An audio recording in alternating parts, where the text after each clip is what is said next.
उपादान गुड़िक तीन भाग विभक्त थिला प्रत्नतात्विक उपादान साहित्यिक उपादान अभिलेखाकारी उपादान।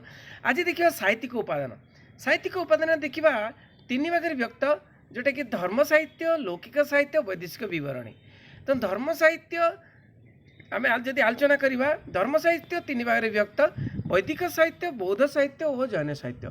आम देखिए वैदिक साहित्य जो अच्छी वेद वेदांग उपनिषद सूत्र रामायण महाभारत पुराण तेणु डिटेल तुम्हें बही रे पाइब। तेणु यही धर्म साहित्य रु ऐतिहासिक माने बहुत किसी जापारती साहित्य इतिहास रचना करने। बौद्ध धर्मर बौद्धर अंगुत्तर निकाय बौद्ध जातक दीपवंश महावंश पिटक ये पिटक जो अभिधर्म पिटक सुत्त पिटक विनय पिटक अच्छी। जैन धर्म अंग उपांग सूत्र यही सब जापर। तो यही धर्म साहित्य पर पर आम देखा लौकिक साहित्य आम देखा जीवन चरित एवं राजनीति शास्त्र इतिवृत्ति और संस्कृत साहित्य। जीवन चरित्र आम देखा राजांकर आद्य जीवन सिंहासन आरोहण राज्य जय उपर जीवन चरित्र कई लेखक मैंने आलोचना करती। बिल्लणंग द्वारा रचित विक्रमादित्य चरित्र बाणभट्ट हर्ष चरित्र जय सिंह को कुमारपाल चरित्र आउ चांद बरदेकर पृथ्वीराज रासो कि विशाखादत्त मुद्रा राक्षस बागपति गौड़भ सांध्यकर नदी रामचरित। तेणु यही भाव में आम देखा राजनीति शास्त्र देखा कौटिल्य अर्थशास्त्र मनुस्मृति नारद स्मृति कमंडक नीतिसार पाणिनि अष्टाध्यायी पतंजलि महाभाष्य ये सब राजनीति उपरे केमिति शासन करेंगे केमिति शासनर केमिति कौन हम कैटेगोरी कौन हम केमिति शासक हेबे यही सब डिस्कस करा जायछि। तापर देखिबा इतिवृत्ति रे आमे देखिबा कौन सी जगह उपरे आलोचना करा जायछि एटा मध्ये इतिहास आलोचना करा जायछि। कल्लणक राजतरंगिणी जोटा कि काश्मीर उपरे कीर्तिम कुमुर्दिनी चाचानामा रासमल्ल मादलापांजी जोटा कि ओडिशा उपरे आलोचना करे।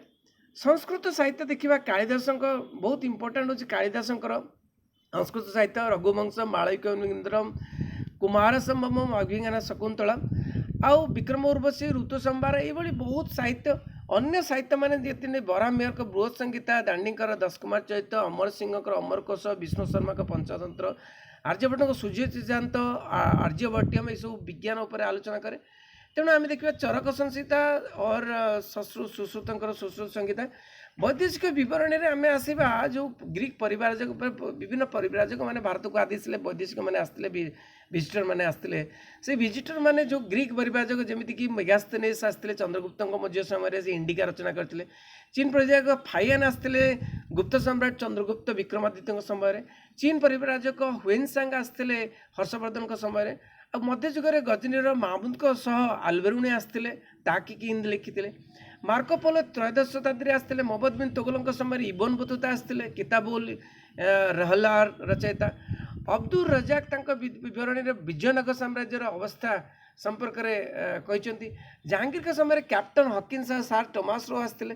तेणु ये सब उपरे तुम्हें देख आउ गोटे कथा हो मध्ययुगीय साहित्य आम देखा तबाकाती नासिर विभिन्न प्रकार रचना होता। तबाकाती नासिर भाई मिनाजुल सिराज जियाउद्दीन बारानी लिखिता जोटा कि तारिखी फिरोज शाही अमीर खुसरों खाजाउन उल फितरे बाबरकर आत्मजीवनी तुजुकी बाबरी अबुल फजल अकबरनामा आईनी अकबरी जहांगीर का आत्मजीवनी तुजुकी जहांगीरी आउ अब्दुल हमीद लाहौरी द्वारा रचित पातशाहनामा ये सबू साहित्यर द्वारा कौन हुए ना मध्ययुग इतिहास उपर आम जापर।